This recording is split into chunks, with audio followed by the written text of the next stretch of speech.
Alrighty, today we are going to be looking at this Jinhao 2016.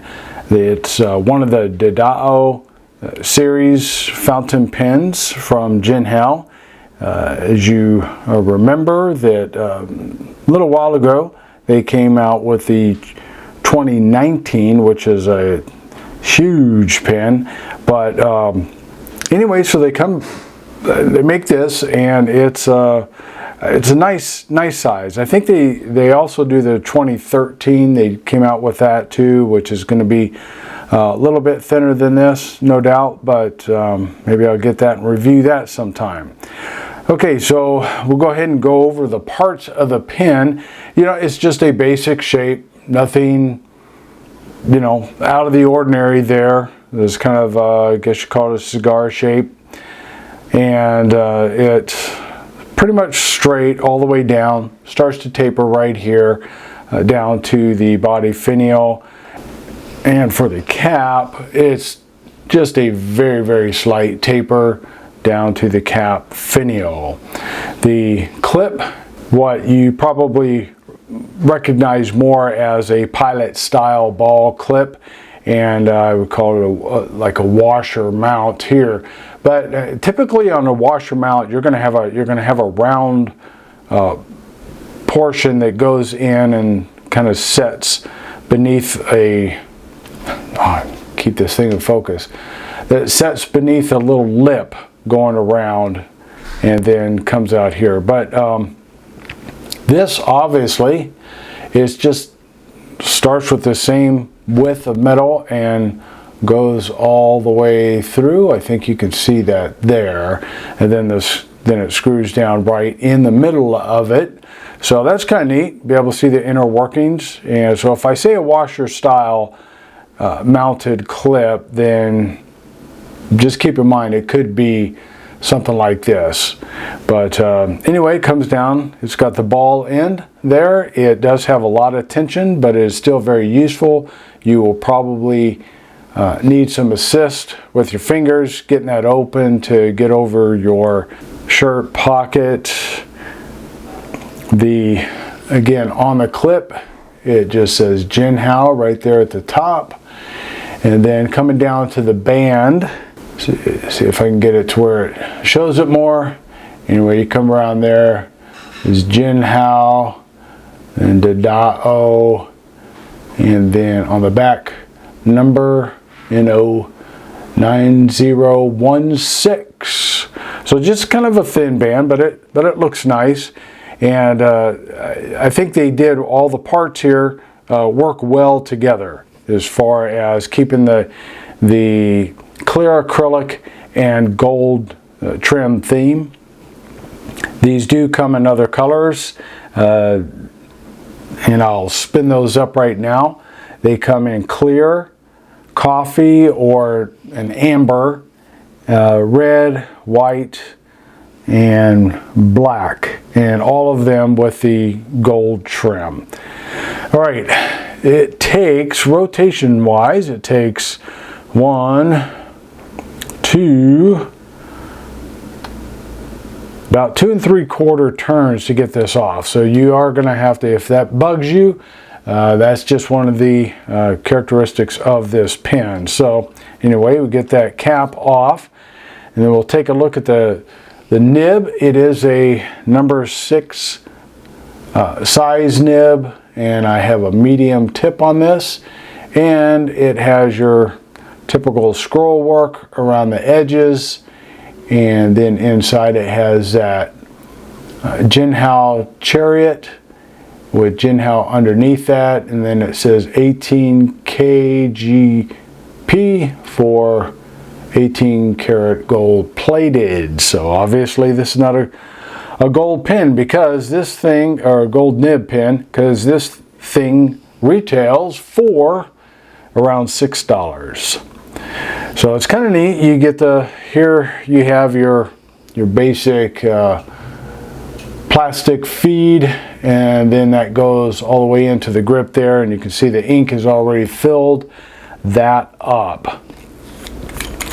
So you take the the body off, and then you have this huge ink capacity cartridge. And we looked at that way back when I did my review on the 9019, and we saw this. Now the 2019 is a larger capacity even still. I mean, look at that thing. But this one too, I haven't measured the capacities, but this one too is larger. It's bigger than more than a standard international, and of course this is way more than the standard international. But what's cool about this, even though they're proprietary, is that you can still use standard international cartridges and converters in these pins. But now again, these converters you do need to screw in, so try not to yank too much when you go to get it out. So that's a nice plus. Now, is this pin, does it have the ability to be an eyedropper? No. And the reason for that is there's a hole right here at the end of the body finial, and why they didn't close that up, I'm not really sure. I know sometimes there's safety issues of kids swallowing these things. You want them to be able to breathe in case they get this honking thing down their throat. But anyway, that's what it is. So, but if you got some clear silicone caulking, or any color actually, but clear would work for this, and just patch that up, I'm sure you could probably eyedropper this pin. Now it is metal right here, so there is that, but if you put some silicone grease around there, you're not going to have any problem. And you can see my link, maybe I'll put a link to in the description to the videos that I did on eyedroppering metal fountain pens. The grip on this is a rather short grip.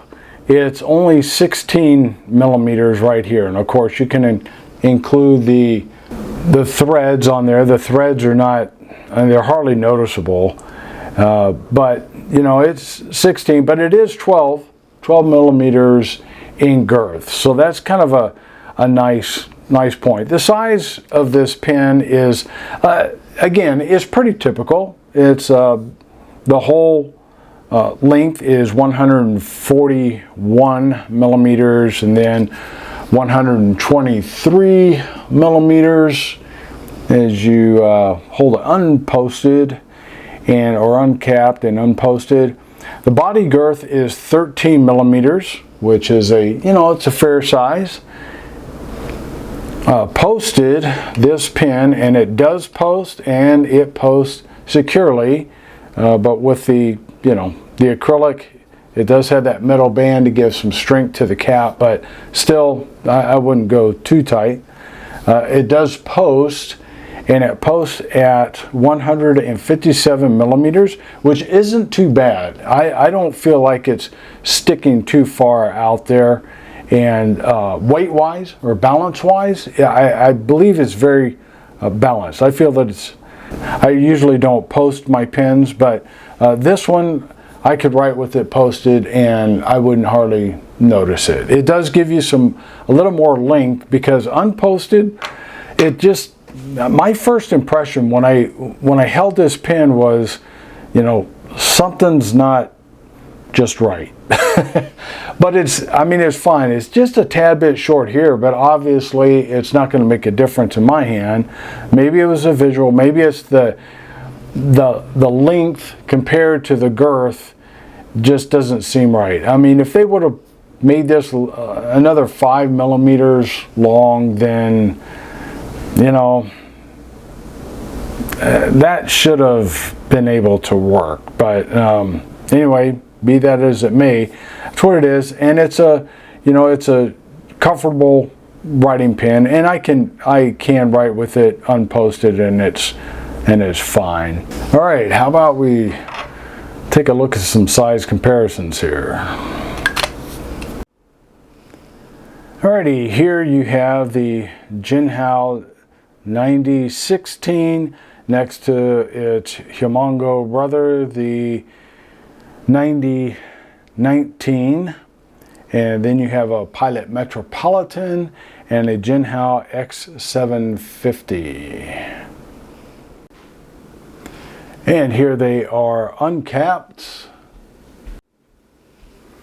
And here they are posted. All right, let's get to the writing sample. The Jinhao 9016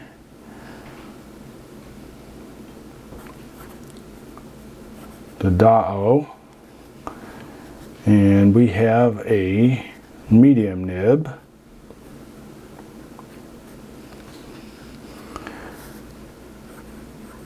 Write smooth.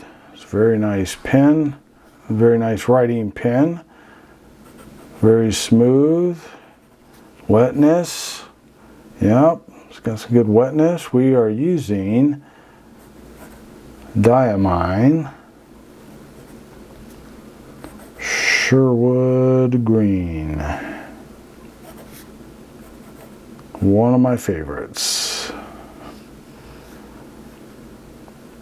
As far as line variation,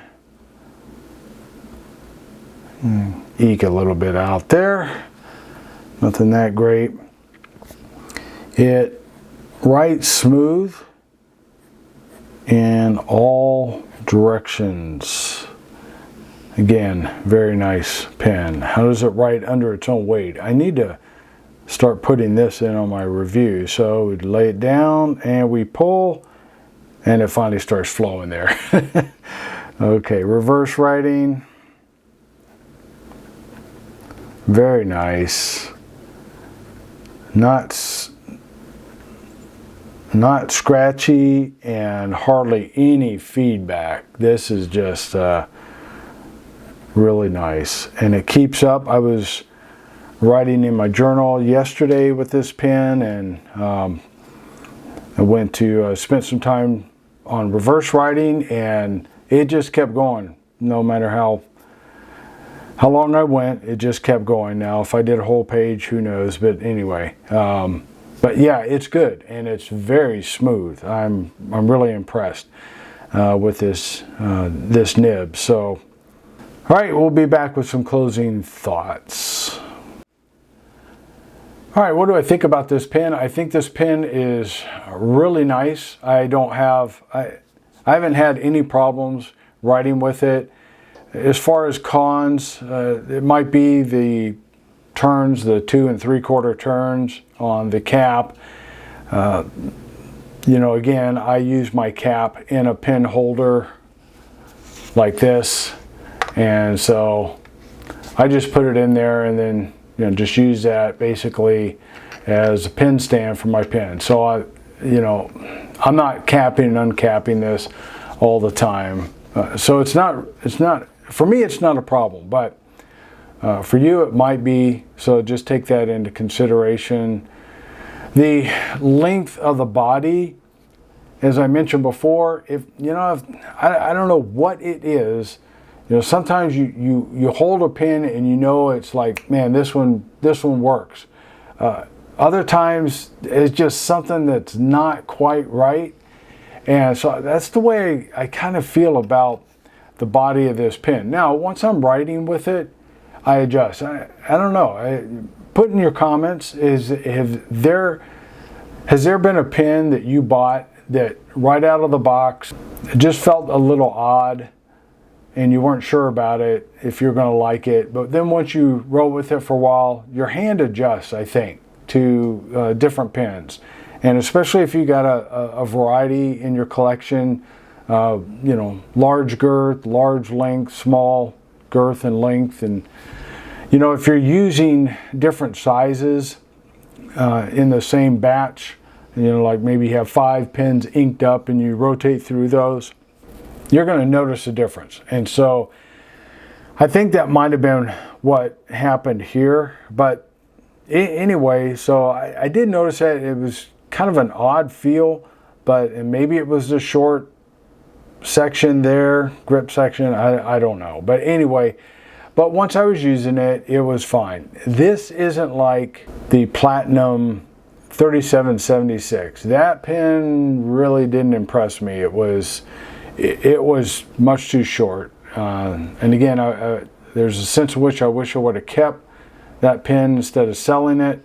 But I had another pen I wanted to buy, and funds were limited, so I gave that one up. But that one, it was not only thin here, but it was also short. And I want to say it was probably shorter than this, but that one definitely didn't work. And for me, so anyway, I think this is good. This could be an everyday carry, but it could also be something kind of fancy. Being a clear demonstrator, you know, it's kind of a conversation piece too.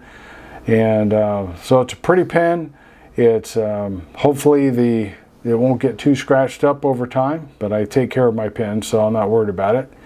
And again, for $6, you can't go wrong. And so anyway, there is the Jinhao 9016. Be sure to check out these 2 other videos here for some other pen reviews, and you have a great day.